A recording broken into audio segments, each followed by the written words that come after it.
All right, so we will get into the second part of image processing, module 16 today. And we'll have a little bit more work time because I'm going to give you the assignment. I want you to have time to work on it if you want to. And I'm going to show you a few fun tricks. So starting that off, I want to quickly review the RGB color model because super important, especially for today. So the RGB color model is how we determine color in every image, in every pixel, on every screen, no exceptions, RGB.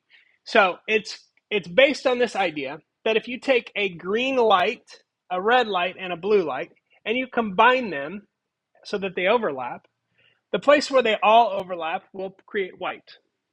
Okay, so a red pixel, green pixel, blue pixel, all at full strength, make a white.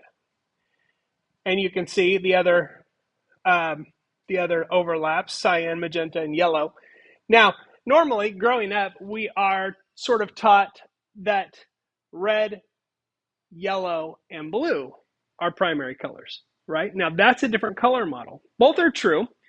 One is called additive color model, which means you add all of them together to create white. The other one is pigmentation or subtractive color model. And in that model, it is yellow, red, and blue that are primary colors because yellow and blue create green, right? So when we're talking about colors of light, this is what we're looking at. Red, green, and blue. And then yellow, cyan, magenta are secondary colors. So each of those colors in every pixel is represented by a number from 0 to 255. That gives us 256 times 256 times 256 possible colors, or 16,777,216 possible colors. Now, you can represent all of those colors in a cube like this, and you'll notice that this cube is a 6 by 6 by 6 cube. If we were representing this in an accurate cube, we would have 256 by 256 by 256. So this is one side of the cube where we have 0, 0, 0, and on the other side of the cube, we have 256, or 255, 255, 255. We have red, which is 255, 0, 0. So you can kind of figure out where the points are on that cube. You can see two sides of it. Another way to look at it is like this.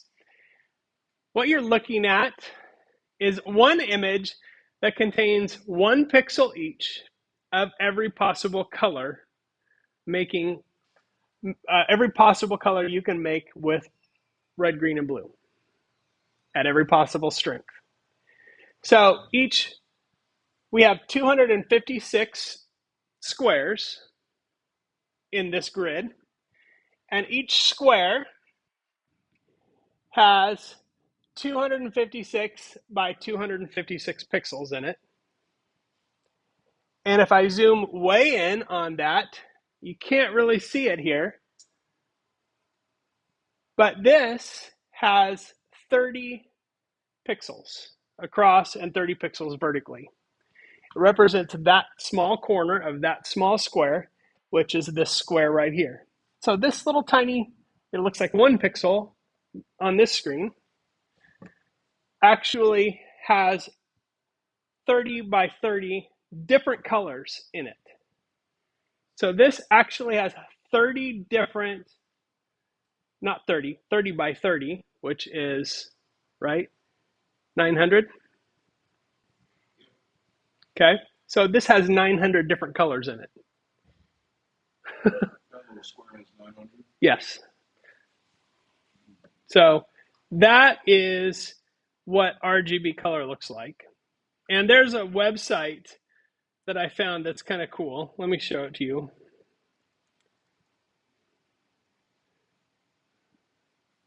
Let me see here.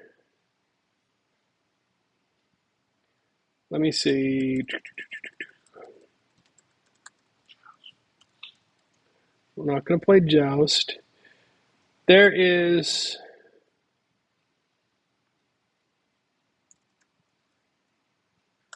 all RGB colors in one image. allrgb.com. This is a website where it challenges users to submit different images that contain every possible RGB color. Some of them are basic. Some of them look like a rainbow. Some of them are completely random. We've got some other we've got some other things that are interesting here, like this cat, which contains all RGB colors. I know, right? As well as some of these kinds of animations. I thought this one was pretty skilled.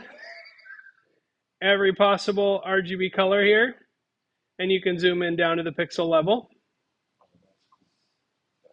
Little Andy Warhol ripoff there.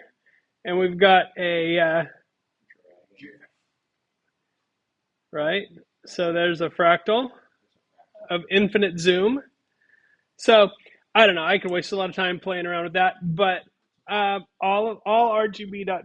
is what that site is called. And so RGB gives us a lot of options. Every single pixel has those three numbers, red, green, and blue. No matter what color it is, no matter where it's at in the image, every single pixel in an image has a color assigned to it.